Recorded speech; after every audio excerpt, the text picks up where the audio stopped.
You are 25 years old. You leave the office at 5:47 p.m. not because your work is done, but because staying longer won't change the number on your paycheck, and you have somewhere else to be. You sit in your car in the parking garage for 4 minutes before starting the engine. You are not resting, you are switching. Somewhere between the elevator and the driver's seat, you are trying to become a different version of yourself. One that has energy left, one that has ideas left, one that can open a laptop at 7 p.m. and build something that isn't someone else's. This is the life you chose, or the life you are choosing. Present tense, ongoing, not yet decided, or still in the part where it could go either way. You go home, you eat something fast, you open the laptop.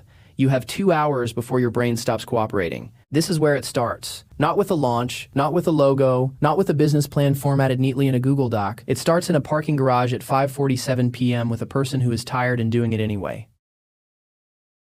Nobody knows you are doing this. That is not an accident. You made a decision early, maybe instinctively, not to tell people until there is something to tell. Partly because you are not sure it will work. Partly because explaining it would require energy you cannot spare. Partly because you have watched people announce things and then quietly stop and you do not want to be that story. So you build in the dark. After work, on weekends, during lunch breaks when your colleagues are talking about the show everyone is watching. You are present in the room and somewhere else entirely. You are doing math in your head. You are drafting copy in the Notes app on your phone. You are a person with a second life that has not yet earned the right to be called a business. The first version of what you make is not good. You know this. You release it anyway because you have read enough to know that waiting for good is how people wait forever. You charge too little because charging more feels dishonest when you are this new. You underestimate how long everything takes. The logo takes a week. The website takes 3. The first client takes 2 months of outreach and 1 lucky introduction from someone who owed you a conversation. The first payment arrives. It is $340. You screenshot it, you send it to nobody because nobody would understand why $340 looks like proof of something. It is the first time money moved in your direction because of a decision you made outside of a salary structure. It is small and it is everything. You are still employed. This matters more than most people admit when they tell the story later. The job is not the enemy. The job is the infrastructure. It pays your rent while the business pays nothing or close to nothing.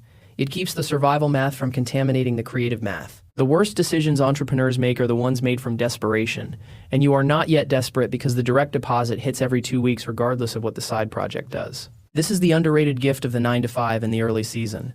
It gives you permission to be patient, to price things correctly instead of cheaply, to turn down bad clients because you do not need the money badly enough to tolerate them, to build the thing properly instead of quickly. The cost is time, always time. You have colleagues who leave at 5 and go to the gym and watch something, and go to sleep at a reasonable hour and wake up without a second agenda. You do not resent them. You watch them and you make a calculation, and the calculation keeps coming out the same way. You are not willing to trade the thing you are building for the evenings. Not yet, not while it is still becoming something. Your social life compresses, not dramatically. You do not disappear. You just start to triage. You only attend the dinners that matter. The ones that are comfortable habit rather than genuine connection, you quietly stop showing up to and nobody says anything, because everyone is busy and busyness is the universal excuse that nobody questions. You are not sacrificing your life, you are editing it. There is a difference and you need to believe in the difference to keep going.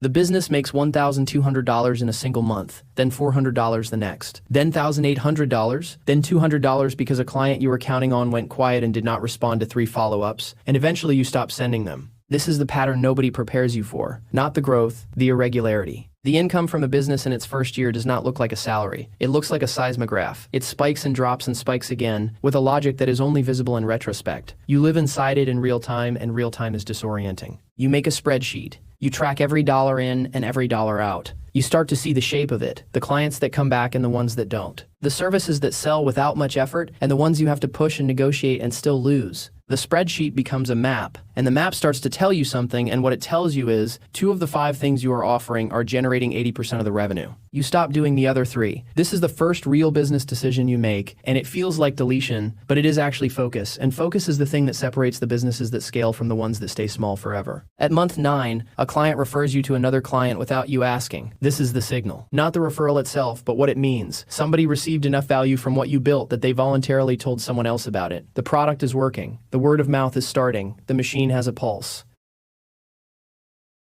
You are at a work event. A colleague asks what you do outside of work. You pause. The pause lasts half a second, but you feel it. You are deciding whether to say it out loud. You say it. You say you run a small business on the side. They ask what kind. You explain, and their face does one of 3 things: genuine curiosity, polite interest that is actually indifference, or a specific kind of skepticism that arrives wearing the costume of a reasonable question. The skepticism sounds like, is that actually making money? Or, isn't that a lot to manage on top of a full-time job? Or the most revealing one, what does your manager think about that? You answer calmly. You are not offended. You are taking notes. The people who ask what your manager thinks have organized their entire professional identity around permission, and they cannot imagine building something that does not require it. This is useful information, not about them, about the distance you have already traveled without noticing. The identity problem is this. You are no longer fully the person who just has a job, and you are not yet fully the person who has a business. You are in between, liminal, and the in-between is uncomfortable because it has no social script. People understand employees. People understand entrepreneurs. Nobody has a clean category for the person eating a sad desk lunch while quietly building something that might change their life. You live in the gap, you get used to it, and you stop needing the category.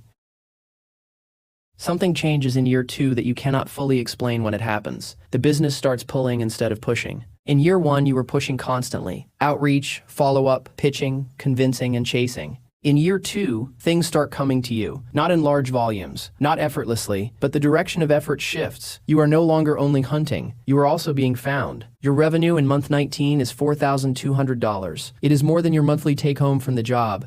You sit with this number for a long time. You do not immediately do anything about it. You let it sit there and you look at it and you try to understand what it means. What it means practically is that you now have 2 income streams, and one of them has a higher ceiling than the other. What it means psychologically is harder to articulate. It means the idea you had in a parking garage at 5:47 p.m. was not delusional. It means the hours were not wasted. It means something you built with your own logic, your own decisions, your own stubborn refusal to stop is now generating real money without a salary structure attached to it. That is a different relationship with your own capability than anything a performance review has ever given you. You do not quit the job yet. The business has had 1 good month. 1 good month is a data point. You need a pattern. You are not reckless with this. You are building, you are watching, and you are waiting for the pattern to confirm itself before you make the irreversible move.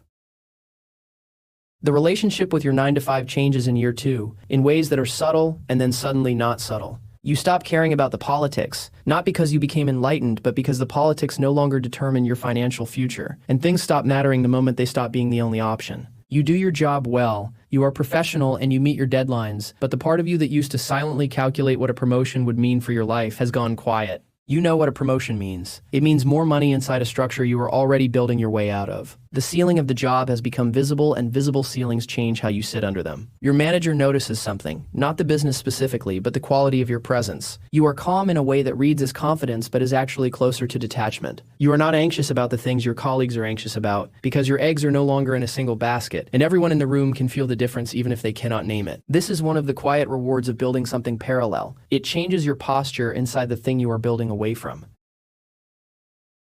It is a Wednesday. The business had a bad week. A proposal you were confident about came back as a no. A client you liked moved on because they found someone cheaper. The laptop is open, and the numbers are not moving in the right direction, and the job alarm goes off in 5 hours, and you are sitting in a tiredness that is different from physical tired. You have the conversation, the one where you ask whether this is worth it, where you add up everything the business has cost you in hours and energy and social capital, and you compare it to what it has returned, and the math is not yet clean. The math does not yet obviously favor the thing you are building. You are running on something that is not math. You are running on the specific stubbornness of a person who has seen enough of the alternative to know they cannot go back to only that. You have tasted the irregular, difficult, and occasionally humiliating experience of building something, and it has ruined the comfort of not building. That is the trap and also the gift. Once you know what it feels like to make something move, the stillness of only collecting a paycheck feels like a different kind of tired. You close the laptop, you sleep, you open it again in the morning.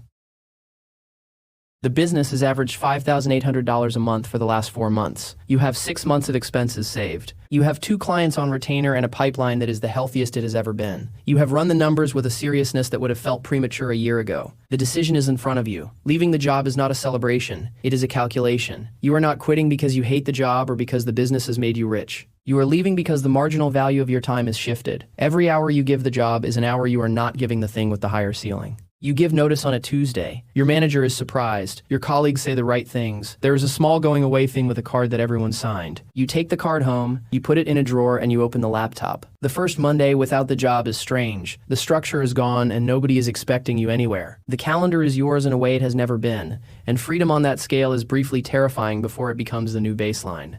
You learn quickly that self-discipline without external structure is a different skill than the one you practiced after the 9 to 5. When the job existed, the hours were defined for you and you fit the business into the margins. Now the hours are yours entirely, and the business will expand or contract to fill whatever space your discipline creates.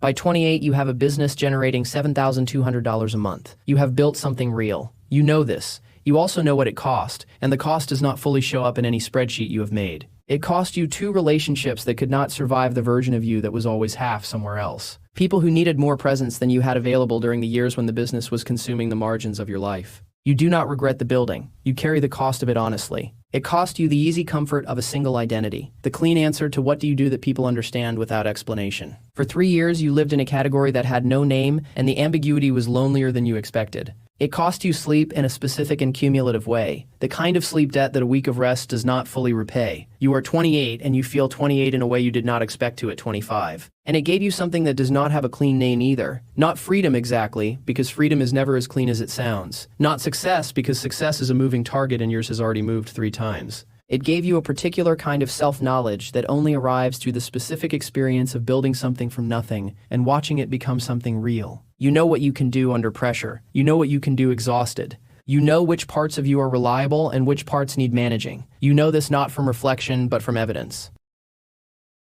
You are asked sometimes whether it was worth it. The 5:47 p.m. parking garages, the compressed social life, the 2 a.m. conversations with yourself, the years of irregular income and irregular sleep, and the constant low-level uncertainty of building something with no guarantee attached. The honest answer is, it depends on what you were going to do with the evenings anyway. For some people, the 9 to 5 is the right structure. It is not a consolation. It is a genuine fit. It provides security, clarity, community, and a defined container for their professional energy. Those people should not start a business after work. They should invest the money they save, build their career, and build a life that the salary supports. That is not a lesser choice. That is a correct reading of who they are and what they need. For other people, the 9 to 5 is a slow suffocation, not dramatic and not cinematic, but present. A feeling that the ceiling is visible and low, and that something in them requires the experience of building something with no ceiling defined yet. For those people, the question is not whether to start. The question is whether they can survive the cost of starting without romanticizing it into something it is not. It is a Tuesday at 5:47 p.m. in a parking garage, and a laptop, and 2 hours before the brain stops cooperating. The machine does not care about your vision. It does not care about your passion or your potential, or the version of yourself you described in a journal at 24. It responds only to the hours, the consistent, unglamorous, and unwitnessed hours you put into it, over months and then years until the thing you are building has enough mass to move on its own. You either have those hours to give, or you do not. You either can sustain the cost, or you cannot. Both answers are honest and both deserve respect. The parking garage is still there at 5:47. The cursor is still blinking. The question is the same one it has always been.